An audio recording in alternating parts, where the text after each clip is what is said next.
Maintenant, sur les Champs-Élysées du Périgord. Oui, rien que ça. C'est ainsi que l'on appelle cette allée sublime vue du ciel, une pépite de nos régions, quand les jardins de certains châteaux deviennent extraordinaires, taillés au millimètre.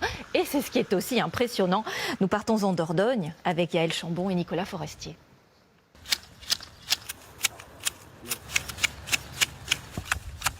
C'est une mélodie printanière, jouée avec des instruments surprenants. Après de longs mois d'hiver, la taille des buis reprend aujourd'hui dans les jardins de ce château du Périgord. Ici, tout est fait à la main et avec des cordeaux. Et quand tu regardes comme ça, tac, impeccable. Au millimètre près. Les buis, on ne peut pas faire autrement que de tailler à la main, à la cisaille à main, parce que si on fait à cisaille électrique, ça hache, et puis après ça devient tout blanc, et puis c'est pas joli, quoi. On fait la dentelle. Pour admirer cette dentelle végétale, il faut prendre de la hauteur. Des formes géométriques parfaites, visibles depuis les fenêtres et les remparts du château. Tout le buis, c'est plein de pousses où après, voilà, on a une espèce de flottement, là, d'élasticité. Et le tout, c'est de le densifier pour conserver au maximum les formes et symétries qu'on a ici. Créer ces œuvres d'art prend du temps, plusieurs dizaines d'années pour passer de ces jeunes pousses à des buis sculptés. De là à là, il y a à peu près 15 ans. Ceux qui sont les plus gros et plus étoffés ont 35 ans. Des plans qui sont ensuite assemblés comme un puzzle pour créer ces broderies. Ce massif est composé à peu près de 10 000 plants de buis. Pendant 3 ans, en pépinière, taillé et travaillé pour que les formes définitives soient celles que vous voyez. Et savez-vous ce qu'elle signifie? Indice, l'aile du moulin représente la hauteur et les cisailles la force. Quand vous associez la hauteur et la force, vous avez Hautefort, château d'Hautefort. Donc là, c'est le rébut parfait d'un jardin à la française. Cette excellence des jardins à la française a un coût financier. À Érignac, 7 jardiniers entretiennent les massifs et les pelouses toute l'année.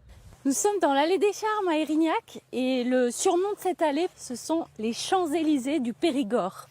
C'est une allée de 100 mètres de long qui a un dessin unique de sculpture végétale. Dans ces jardins, les arbres semblent tout droit sortis d'un conte de fées. C'était une colonne. Et en fait, on a, avec des sécateurs et avec des tailles donc bien précises, des codes bien précises, on est venu rentrer dans le végétal jusqu'au tronc, former des hauteurs vides et des hauteurs de plateau. On peut faire tout ce qu'on veut, c'est l'imagination humaine qui finalement est la seule limite. La seule chose, c'est plus facile de le faire dans des végétaux qui sont persistants, où vous avez du feuillage toute l'année. Des arbres enchantés et plus de 300 sculptures. Les visiteurs sont admiratifs. Ce sont de vraies sculptures végétales et tous ces volumes, on a envie de passer la main, voire de tailler, de remplacer les jardiniers.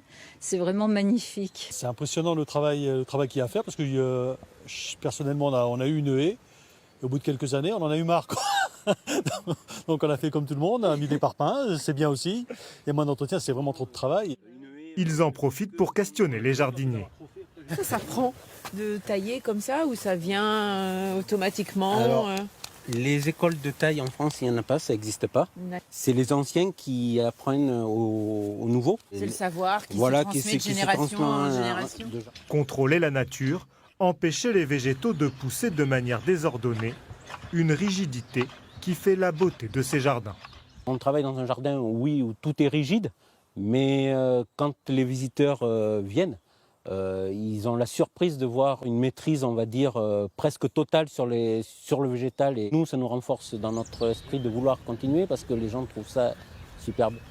D'ici l'hiver prochain, 80 000 visiteurs viendront admirer ces jardins extraordinaires.